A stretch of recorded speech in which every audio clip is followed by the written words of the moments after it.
Setelah kita tadi membahas mengenai IT operation, sekarang kita akan melihat untuk IT human resource yang based on COVID.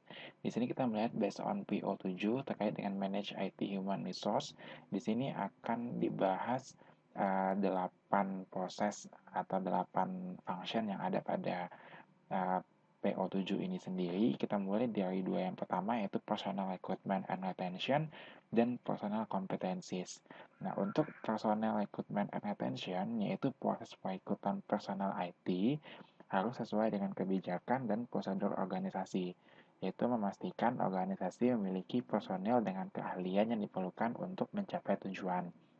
Nah, sedangkan pada bagian personal competencies, yaitu ketentuan mengenai personel yang memiliki kompetensi untuk memenuhi perannya berdasarkan pendidikan, pelatihan, dan atau pengalaman.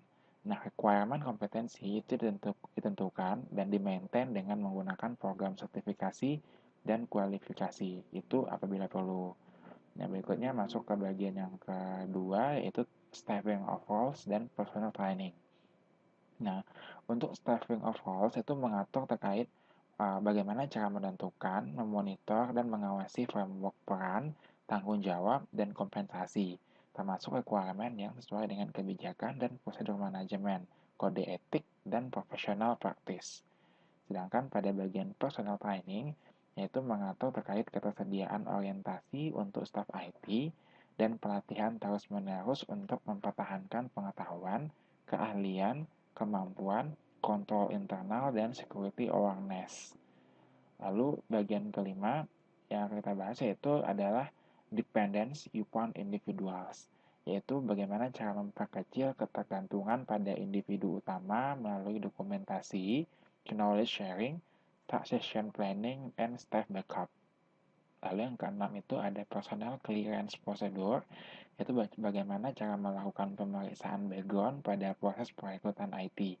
Nah, frekuensi peninjauan pemeriksaan ini harus berdasarkan sensitivitas fungsi IT dan diterapkan pada staf, kontraktor, atau vendor. Nah, berikutnya yang ketujuh yaitu terkait dengan Employee Job Performance Evaluation. Nah, ini dilakukan evaluasi pada tujuan individu yang diperoleh dari tujuan organisasi, standar, dan tanggung jawab kerja. Serta yang terakhir yaitu Job Change and Termination, yaitu mengatur bagaimana melakukan perubahan kerja, terutama terminasi dengan cara yang tepat, sehingga dapat memperkecil risiko dan menjamin kontinuitas fungsi dengan mengatur transfer ilmu. Lalu ada pembahasan mengenai mereassign tanggung jawab dan mencabut terkait dengan hak akses.